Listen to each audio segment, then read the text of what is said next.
Badira barruan lurrikarak eragiten dizkiguten testigantzak. Edurne Brouarrek unkituta kontatzen du lehen aldiz lekukoa eskuetan eraman zuenekoa. 4. korrika zen, 1985 urtea.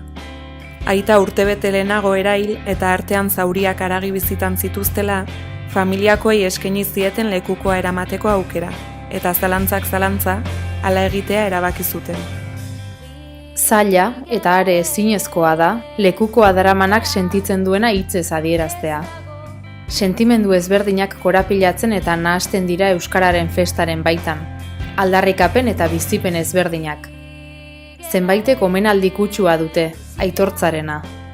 Falta denaren absentzia eta badabilenaren izerdi usaina. Korrikak denei leku egiten asmatzen duela dirudi, baina lekukoa eskutan daramanak baino ez daki, pauso azkar horiek eman ala sentitzen duena zer den.